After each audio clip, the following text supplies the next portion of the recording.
Assalamualaikum warahmatullahi wabarakatuh. Berjumpa lagi bersama saya Baidawi di channel Baidawi Gadget. Di tangan saya di sini ada HP Realme Narzo 50i Prime rilisan tahun 2022.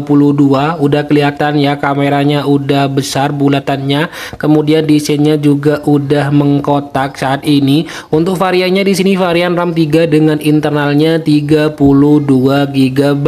Tapi yang saya ketahui sih ya, untuk varian RAM 3 di sini di toko offline-nya itu jarang-jarang ada, ataupun mungkin nggak ada lah ya teman-teman. Jadi dijualnya di sini kalau nggak salah ya mungkin aja di online store aja ya teman-teman, untuk HP Realme Narzo 50i Prime-nya di sini. Dan HP ini harganya di bawah 1 juta teman-teman, dengan unitnya full set dan juga original HP ini. Desainnya yang udah mengkotak, juga lumayan tipis di sini, dan ya udah bisa dibilang masih masuk kategori baru-baru inilah ya teman-teman. Saya mulai untuk mereview HP-nya dan juga cek kondisi dari HP Realme Narzo 50i Prime di sini. Alangkah lebih baiknya buat kalian yang masih belum subscribe channel ini untuk subscribe terlebih dahulu lah ya teman-teman. Saya juga udah lama sih ya nggak minta di subscribe gitu ya teman-teman. Jadi kalian jangan lupa untuk subscribe channel ini dan juga lonceng notifikasinya untuk diaktifin ya teman-teman, agar kalian nggak ketinggalan dengan notif terbaru dari channel ini teman-teman. Oke, mungkin langsung aja seperti ini dia untuk reviewnya.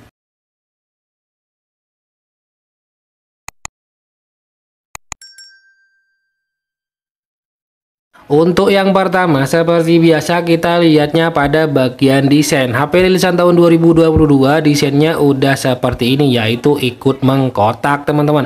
Untuk bagian belakangnya sendiri di sini kalau kena cahaya di sini kayak yang ada gerak-gerak cahaya gitu lah ya teman-teman. Dan bagian belakang di sini udah ngedaf. HP-nya di sini kelihatan kokoh banget dan juga enak untuk digenggam ya teman-teman. Ada tekstur bergaris ke bawah memanjang kayak gini dan dipisahkan oleh frame kamera yang cukup besar. Di sini ada tulisan Narzo by desainnya di sini teman-teman, dan AI kamera.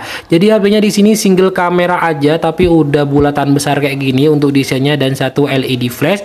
Dan HP ini nggak ada fingerprint. Berhubung harganya di bawah 1 juta, nggak ada fingerprint, kameranya udah besar kayak gini dan udah full layar juga, nantinya pasti udah oke lah ya teman-teman. Dan untuk peletakannya sendiri kalian bisa lihat bagian bawah di sini ada speaker, ada port charger, ada mic, dan juga port headsetnya. Bagian sini ada tempat SIM yang udah triple slot, dan bagian atas di sini polosan, dan untuk bagian samping kanan di sini ada tombol power dan juga tombol volumenya. Untuk tingkat kemulusan kalian bisa lihat sendiri di sini udah berjamur. Anggaplah berjamur total ya teman-teman. Untuk tingkat kemulusan bisa saya bilang di 87%. Jadi di sini untungnya nggak ada bekas jatuh dan lain-lain, hanya ada pada jamurnya di sini. Jadi terlihat kotor ya teman-teman. Anggaplah untuk gridnya di sini kita masukin di grid C teman-teman, untuk HP Realme Narzo 50i Prime-nya di sini. Desainnya udah mengkotak, udah lumayan ya teman-teman. Untuk genggamannya sendiri di sini bisa dibilang cukup lumayan dengan bobot 182 gram, jadi enteng banget untuk HP Realme Narzo 50i Prime-nya di sini. Dan untuk tingkat ketebalannya sih lumayan, gak bisa dibilang oke banget, di 8,5 mm, jadi standar lah ya teman-teman, tapi kerasa kayak yang tipis gitu lah ya karena desainnya yang mengkotak teman-teman. Untuk HP-nya sendiri bagian layar seperti inilah ya teman-teman. Untuk layarnya sendiri di sini desainnya udah full layar. Untuk harga di bawah 1 juta second sekarang saya rasa udah oke buat kalian yang suka dengan HP full layar gitu ya teman-teman. Untuk layarnya sendiri di sini kita redupin biar nggak terlalu ini ya ganggu ke kamera kita. Untuk layarnya sendiri di sini berukuran di 6,5 inch, panelnya pakai IPS LCD dengan resolusinya di HD plus teman-teman. Untuk tingkat kecerahan paling minimumnya di 400 nits. Jadi kalau dibuat nonton saya rasa udah oke. Layarnya udah 6,5, udah gede teman-teman. Cuman kalau kita buat HP-nya pakai di luar ruangan ataupun di kondisi terik matahari yang wah gitu, jadi bisa dibilang nanti bakalan redup untuk layarnya sendiri teman-teman. Jadi ya untuk kecerahan layarnya nggak bisa dibilang oke banget lah ya teman-teman untuk layarnya sendiri. Untuk sentuh-sentuh dan lain-lain saya rasa HP-nya di sini udah enak banget teman-teman, dan saya rasa nggak ada touch delay atau apapun, sekalipun masih RAM kecil ataupun RAM-nya di sini RAM 3. Tuh kalian bisa lihat sendiri untuk sentuh-sentuhnya semuanya aman ya teman-teman, nggak ada touch delay atau apapun. Jadi sentuhnya semua aman, terkendali lah ya teman-teman untuk HP Realme Narzo 50 e-Prime-nya di sini. Dan kemudian di sini kita coba cek tentang ponselnya. Kita lihat update-nya di sini ya teman-teman untuk tentang ponselnya. Versi Android-nya udah 11 dan di sini R Edition.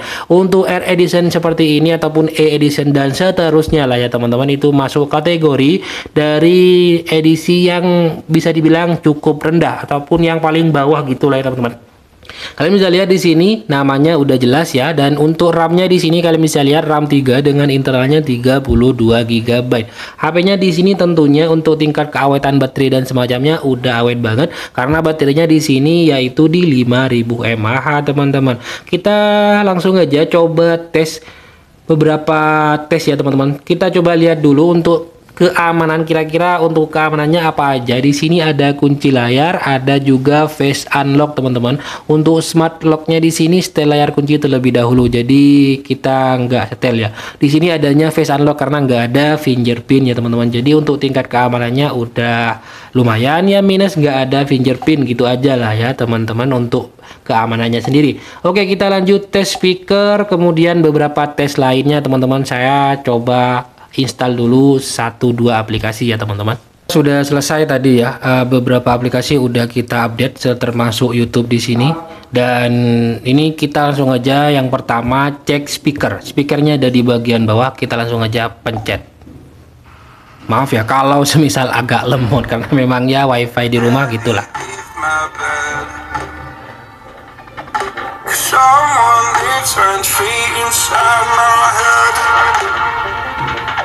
I say I'm not okay, I'm terrified when I go to sleep, when I close my eyes. What the hell am I supposed to do?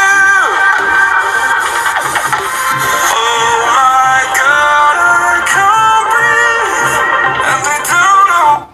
Ya, kalian bisa dengar sendiri untuk tingkat kenyaringan di HP Realme Narzo 50 e-Prime di sini udah oke ya teman-teman. Coba kita mainin volumenya. Kalau semisal kita turunin volumenya, ini bakalan langsung down nggak sih suaranya? Kita coba. Ini ya, 1, 2. Jadi untuk suaranya di sini stabil ya teman-teman. Sekalipun kita udah turunin beberapa volumenya, beberapa persen maksudnya teman-teman. Tapi volumenya itu nggak langsung drop gitu. Jadi masih bisa dibilang oke lah. Untuk bassnya memang ya nggak bisa dibilang nggak ada. Ya memang nggak ada sih kayaknya. Tadi kita dengerinnya di sini tuh lebih ke cempreng-cempreng gimana gitu. Tapi ya nggak separah kayak Smart 7 Infinix gitu ya teman-teman. Masih lebih oke ini sih ya untuk apa namanya speaker bagian bawahnya sendiri teman-teman. Untuk scroll di sini kalian bisa lihat sendiri, di sini udah lancar dan aman ya teman-teman, enak banget. Kemudian untuk selanjutnya kita coba multitouch. Di sini sudah saya download juga di sini teman-teman. Kira-kira skornya berapa sih untuk multitouchnya di sini? Oke, skornya ternyata skor sempurna yaitu di 10 untuk touchnya. Jadi udah lumayan lah ya teman-teman untuk touchnya ya teman-teman. Sentuh-sentuh di sini aman. Untuk spesifikasi lengkapnya bagiannya ada di sini ya teman-teman. Jadi ini untuk sistemnya teman-teman, untuk Realme namanya Realme, di sini RAM-nya 3, di sini RAM totalnya 740, jadi kok 2 GB sekian gitu ya teman-teman yang tersedia di sini dengan beberapa aplikasi yang udah jalan gitu maksudnya teman-teman. Dan untuk memori internalnya di sini tersedia, penyimpanan internal tersedia 12,76 GB. Jadi untuk di sini cukup besar sih ya pemakaiannya. Untuk HP yang udah saya reset di sini 19 GB untuk beberapa aplikasi aja ya teman-teman. Jadi saya beberapa aplikasinya udah ada, tapi nanti kita bisa hapus-hapusin sih aplikasi-aplikasi yang mungkin kita nggak pakai untuk mengurangi yang namanya memori internalnya biar nggak cepat penuh gitu teman-teman. Dan untuk selanjutnya kita lanjut ke bagian CPU-nya di sini. Untuk model SoC-nya ataupun chipset-nya di sini pakai UniSoC Tiger T612. Untuk litografinya 12 nanometer. Kurang lebih di sini mirip-mirip dengan chipset MediaTek Helio P35. Chipset yang sekarang lagi banyak dibully oleh para user Android, teman-teman. Ya, itulah namanya juga HP, makin hari pasti makin tinggi spesifikasinya, jadi yang lama-lama makin ditinggalin ataupun makin dicaci maki ya teman-teman. Tapi jangan seperti itulah ya teman-teman, memang udah seperti itu, namanya elektronik pasti ada perkembangannya teman-teman. Androidnya di sini Android 11 seperti yang udah kita lihat tadi ya teman-teman. Di sini udah lengkap semua. Kemudian perangkat di sini untuk kameranya. Untuk kameranya resolusi resolusinya di 8 megapiksel untuk kamera utamanya dan 5 megapiksel untuk kamera selfie-nya teman-teman. Kita coba lihat dulu lah ya di sini untuk kameranya teman-teman. Oke, untuk kameranya seperti inilah ya. Ini kamera selfie-nya. Kemudian coba kamera kamera belakangnya udah lumayan sih ya teman-teman. Untuk kameranya apa kita jebret aja? Jebret. Kemudian di sini ada potret, kita juga deketin dikit, jebret. Oke, asal jebret aja lah ya. Di sini untuk kamera potretnya, untuk tingkat kejernihannya sih oke ya teman-teman. Kalau dibandingin sama Realme C11 lebih oke ini. Kemudian kalian bisa lihat sendiri. Udah oke, jernih juga, mantap. Untuk kamera selfie-nya kita coba jebret. Oke, ini 5 megapikselnya ya teman-teman. Ya noise kayak gini lah, harga di bawah 1 juta. Untuk harganya langsung saya spill aja. Saya jual dengan harga 750.000 aja, full set original ya teman-teman. Kemudian untuk kamera potret selfie-nya di sini nggak ada ya teman-teman. Jadi untuk kamera potretnya hanya pada bagian kamera belakang aja. Untuk kualitas videonya di sini kalian bisa lihat untuk FPS berapa kira-kira resolusinya di 1080 30 fps. Kemudian kalau untuk kamera selfie-nya kira-kira di sini berapa ya teman-teman untuk resolusinya? Mentok di 720 aja teman-teman untuk kamera selfie-nya ya teman-teman. Udahlah, untuk kameranya di sini standar aja, apalagi harganya cuman saya jual dengan harga 750.000 aja buat kalian yang mungkin berminat. Lengkap, skornya udah oke, speaker udah nyaring juga ya teman-teman. Spesifikasinya ya udah setara dengan Oppo A54 pakai chipsetnya kayak yang sama gitulah. Ini kan T612 tapi ya ini setara dengan MediaTek Helio P35 ya. P35 itu dipakai sama Oppo A54 dan yang harga 3 jutaan dulu itu ya teman-teman. Ya udah oke sih menurut saya untuk HP-nya. Harganya 750.000 aja teman-teman. Gak ada fingerprint sih di sini. Di sini dia nggak ada fingerprint. Kameranya udah bisa dibilang cukup bening untuk mengabadikan momen, udah oke dan lumayan ya teman-teman. Mungkin itu saja sih ya untuk review kita kali ini. Untuk harganya 750 aja buat kalian yang mungkin berminat. Mungkin saja yang bisa saya sampaikan. Sekian video kali ini. Sekian, assalamualaikum warahmatullahi wabarakatuh.